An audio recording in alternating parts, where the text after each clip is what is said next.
Good morning students. आज हम current electricity chapter start करेंगे। करंट इलेक्ट्रिसिटी चैप्टर में अगर एग्जाम पॉइंट ऑफ व्यू से बात करी जाए तो किरचॉफ्स लॉ, पोटेंशियोमीटर और उसका एप्लीकेशन, ड्रिफ्ट वेलोसिटी, ये तीन टॉपिक्स बहुत ज़्यादा इंपॉर्टेंट हैं और इसमें किरचॉफ्स लॉ सबसे ज़्यादा इंपॉर्टेंट है। ये और भी चैप्टर्स में यूज होने वाले हैं और किरचॉफ्स लॉ के न्यूमेरिकल एग्जाम में आने के सबसे ज़्यादा चांस होता है पेपर में, तो किरचॉफ्स लॉ को ध्यान से करना। एक्चुअली कैपेसिटर वाले चैप्टर में भी किरचॉफ्स लॉ पे बेस्ड न्यूमेरिकल्स थे, पर हमने उसको उस टाइम नहीं किया था क्योंकि हमने किरचॉफ्स लॉ की स्टडी नहीं करी थी अभी। बट जब हम यहाँ करंट इलेक्ट्रिसिटी में किरचॉफ्स लॉ पढ़ लेंगे तो कैपेसिटर वाले न्यूमेरिकल्स भी डिस्कस करेंगे। इस चैप्टर में जो हम टॉपिक्स डिस्कस करने वाले हैं उसमें इलेक्ट्रिक करंट से शुरुआत करेंगे, पोटेंशियल डिफरेंस, ईएमएफ, वोल्टेज, फिर Ohm's law, resistance, resistivity, drift velocity की बात करने वाले हैं। Electric power, electric energy, Kirchhoff's law, potentiometer, उसका application, Wheatstone bridge, meter bridge और इनफाइनाइट ग्रिड प्रॉब्लम्स, ये सारे टॉपिक्स डिस्कस करेंगे इस चैप्टर में। ध्यान रखो किरचॉफ्स लॉ को आपको बहुत ध्यान से करना है क्योंकि बहुत ज़्यादा इंपॉर्टेंट है। करंट इलेक्ट्रिसिटी की अगर डेफिनेशन की बात करी जाए, व्हाट इज करंट इलेक्ट्रिसिटी, तो जो इलेक्ट्रोस्टैटिक्स में आपने पढ़ा था वहाँ पे चार्जेज एट रेस्ट की स्टडी करी थी आपने, चार्जेज एट रेस्ट पढ़ा था। और charges at motion, charges in motion की जो स्टडी है वो करंट इलेक्ट्रिसिटी है। Means the study of electric charges in motion is called current electricity. तो करंट इलेक्ट्रिसिटी में बेसिकली हम चार्जेज इन मोशन पढ़ने वाले हैं। इसका एक ये छोटा सा शॉर्ट डेफिनेशन याद रखना, the study of electric charges in motion is called current electricity. सबसे पहला टॉपिक है अपने इलेक्ट्रिक करंट। तो इलेक्ट्रिक करंट का आपको पता ही है definition, the rate of flow of electric charge through any cross section of a conductor is called electric current. तो जो rate of flow of charge है वही क्या होता है, इलेक्ट्रिक करंट है। इसको आई से रिप्रेजेंट करते हैं। मान लो कि ये कंडक्टर है और इस कंडक्टर में ये कोई क्रॉस सेक्शन, इस क्रॉस सेक्शन से डेल्टा टी टाइम इंटरवल में डेल्टा क्यू चार्ज फ्लो हो रहा है। मतलब टी टाइम से लेकर के T plus delta T time में कितना चार्ज फ्लो हुआ, डेल्टा क्यू। तो आप करंट कितना लिखोगे कंडक्टर में, delta Q upon delta T. अगर ये डेल्टा टी बहुत छोटा हुआ तो आप इसको D Q over D T भी लिख सकते हो, इंस्टेंट करंट। तो ध्यान रखना है कि rate of flow of charge ही क्या है, करंट है। तो मान लो ये क्रॉस सेक्शन था और इस क्रॉस सेक्शन से टाइम टी से लेकर के T plus delta T time में, means delta T time interval में डेल्टा क्यू चार्ज फ्लो हुआ। तो आप करंट कितना लिखोगे, delta Q upon delta T. और डेल्टा टी टेंस टू अगर जीरो है तो आप इसको, यानी बहुत छोटा टाइम इंटरवल है तो आप इसको D Q over D T भी लिख सकते हो, जिसको आप इंस्टेंट करंट बोलते हो।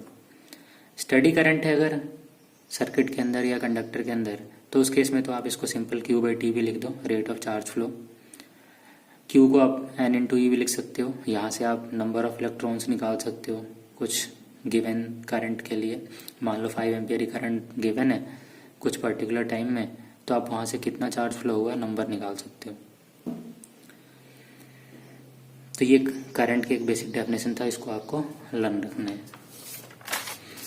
लाइटनिंग के केस में ध्यान रखो, वहाँ पे बहुत छोटे से टाइम इंटरवल में, शॉर्ट टाइम में ह्यूज अमाउंट की करंट फ्लो होती है, उसको हम ट्रांजिएंट करंट बोलते हैं। तो in case of lightning transient current flows, lightning के केस में ट्रांजिएंट करंट फ्लो होती है। ऐसे ही अगर बैटरी के साथ किसी डिवाइस को कनेक्ट करोगे तो वहाँ पे स्टडी करंट फ्लो होता है, जैसे टॉर्च है जहाँ बैटरी यूज करते हैं, बैटरी वाली घड़ियाँ हैं, वॉचेज, वहाँ भी स्टडी करंट फ्लो होता है। बट जो लाइटनिंग का केस है वहाँ पे ट्रांजिएंट करंट होगा। ट्रांजिएंट करंट मीन्स बहुत छोटे टाइम इंटरवल में ह्यूज अमाउंट की करंट फ्लो होती है वहाँ पे।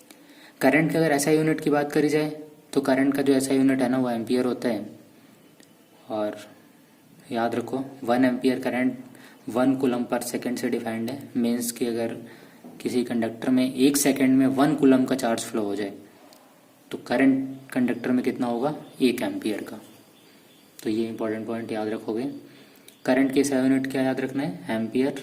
और 1 एम्पियर करंट कैसे डिफाइन है, 1 कूलम पर सेकेंड से। मतलब कोई ऐसा कंडक्टर लो जिसमें 1 कूलम का चार्ज फ्लो हो रहा है 1 सेकंड में, तो करंट कितना हुआ कंडक्टर में 1 एम्पियर का। कहीं पे आपको मिली एम्पियर दिख जाए तो 10⁻³ से मल्टीप्लाई कर लेना, माइक्रो एम्पियर दिख जाए तो 10⁻6 से मल्टीप्लाई करके एम्पियर में कन्वर्ट कर सकते हो। हाँ, यहाँ पे एक और चीज़ याद रखो, अगर आपसे ये पूछा जाए 1 एम्पियर करंट के लिए नंबर ऑफ इलेक्ट्रॉन्स कितने फ्लो होंगे, तो आपको फॉर्मूला पता है, आई की वैल्यू Q/T है, और यहाँ से Q को लिख लो NE/T, और टाइम तो 1 सेकेंड है, N निकालना है, और चार्ज ऑन इलेक्ट्रॉन 1.6 × 10⁻19। तो यहाँ से आप n की वैल्यू क्या लिखोगे, करंट तो 1 एम्पियर है, तो 1 = n × 1.6 × 10⁻19।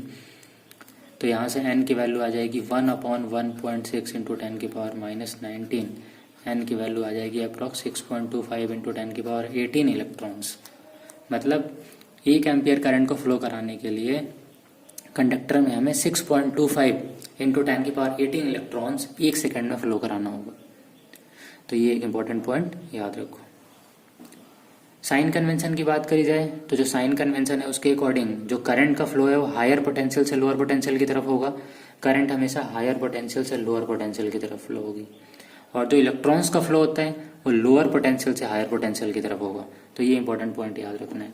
करंट का फ्लो कैसे होगा, हायर पोटेंशियल से लोअर पोटेंशियल की तरफ सर्किट के अंदर, और जो इलेक्ट्रॉन्स का फ्लो होगा वो लोअर टू हायर पोटेंशियल होगा।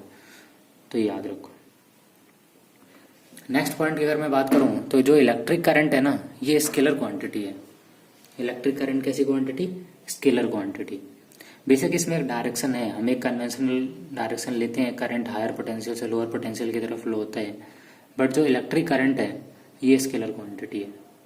क्यों स्केलर क्वांटिटी है, मैं आपको ऐसे एग्जाम्पल से बताता हूँ। जैसे मान लो ये अपने पास 2 वायर हैं, और इसमें कुछ करंट लेता हूँ 8 एम्पियर की ले लो, और इस वाले वायर में मान लो मैंने 6 एम्पियर की करंट लिया है।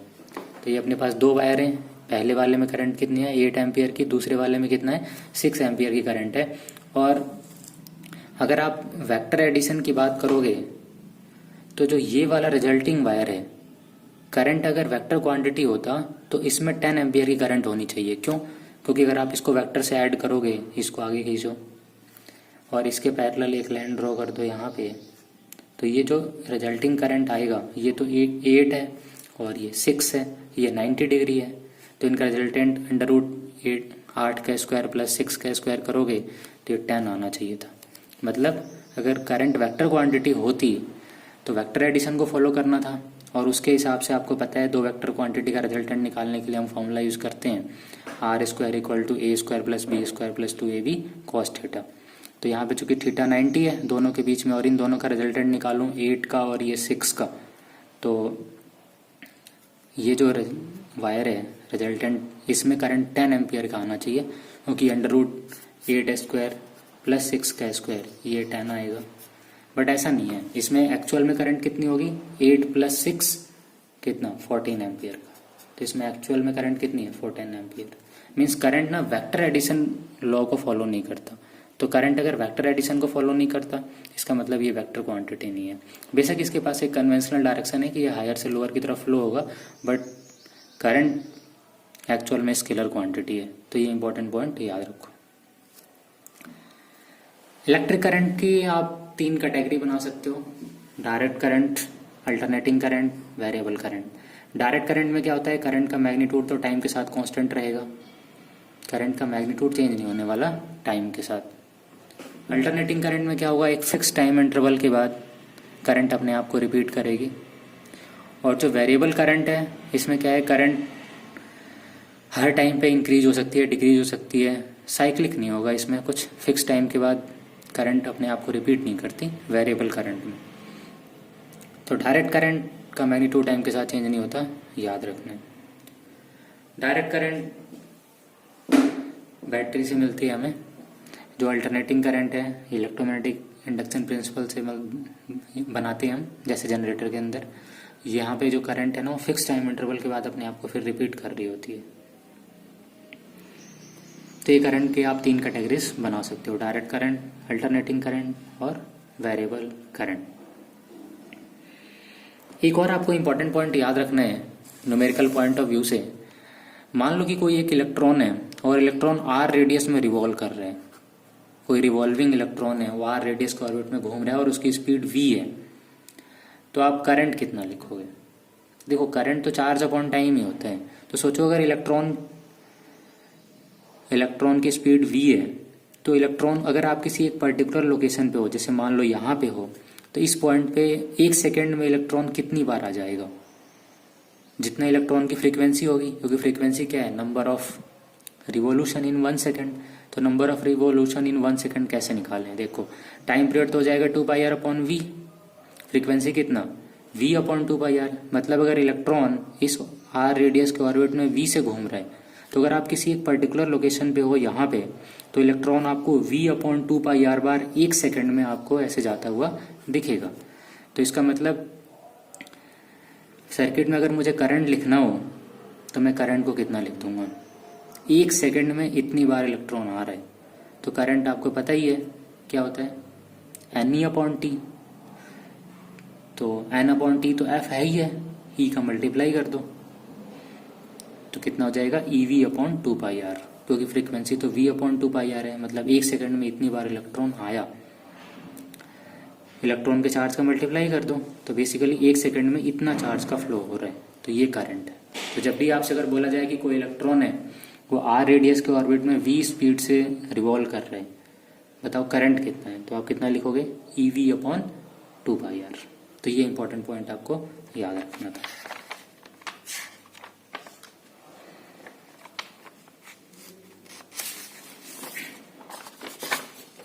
अब मैं इस पे ना कुछ न्यूमेरिकल्स डिस्कस करता हूँ। मान लो ऐसा गिवन है कि किसी कंडक्टर के किसी कंडक्टर में किसी पर्टिकुलर क्रॉस सेक्शन से या कंडक्टर के अंदर मान लो इस तरह से चार्ज का फ्लो हो रहा है 10t³ - 5t²। तो आपको बताना है टाइम t = 2 सेकेंड पे करंट कितना है, और ये बताना है कि time when the current reduces to 0, कितने टाइम में करंट की वैल्यू 0 हो जाएगी। तो आपको चार्ज पता है, चार्ज और टाइम का रिलेशन पता है, dq/dt कर दोगे तो इंस्टेंट करंट मिल जाएगा आपको। dq/dt कर दोगे तो tq का डिफरेंशिएशन 3t² n(n)-1, तो ये 30t² और माइनस t² का 2t तो 10t। तो यहाँ से अगर आपको टाइम t = 2 सेकेंड पे निकालना है तो t की जगह 2 पुट कर लो, तो 2 का स्क्वायर 4, तो 120 - 20 100 एम्पियर की करंट आ जाएगी।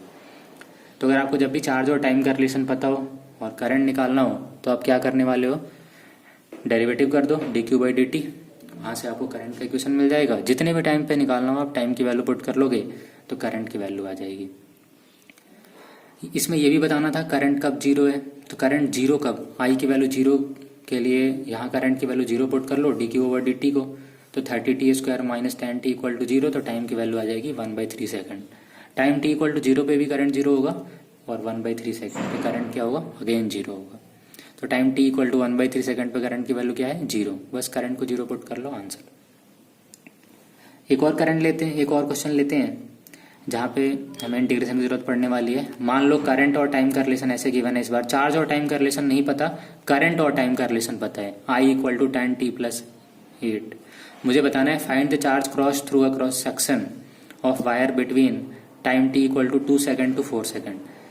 तो I की वैल्यू गिवन है 10t + 8, करंट को लिख लो dq/dt = 10t + 8, dt को इस साइड ले जाओ तो dq = 10t + 8 dt, तो इंटीग्रेशन q = 10t का इंटीग्रेशन आ जाएगा 5t², क्योंकि इस t का इंटीग्रेशन आएगा t² upon 2, n+1 upon n+1 कर लेना, x की पावर n का इंटीग्रेशन, तो t की पावर 1 + 1 t² अपॉन 2, 2 से ये कट जाएगा तो 5t², और 8 dt कितना हो जाएगा? 8 × t। लिमिट रख लो 2 से 4 तक, क्योंकि हमें 2 सेकंड से 4 सेकंड में चार्ज का कितना फ्लो होगा ये बताना है। तो जब 4 पुट करोगे तो 4 का स्क्वायर 16 - 2 का स्क्वायर 4, तो 16 - 4 कितना हुआ? 12, 12 × 5 60 हो जाएगा, प्लस यहाँ पुट करोगे टाइम की लिमिट तो 4 - 2 2 बचेगा, और 8 × 2 16, तो 60 + 16 कितना आ जाएगा? 76 कूलम का।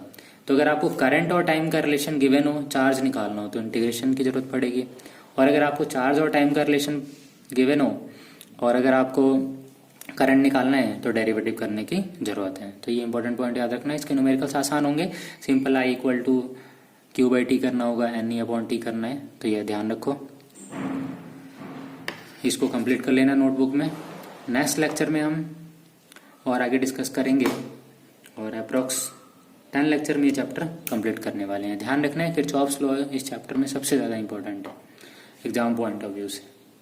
Hope you will get it. Thanks for watching.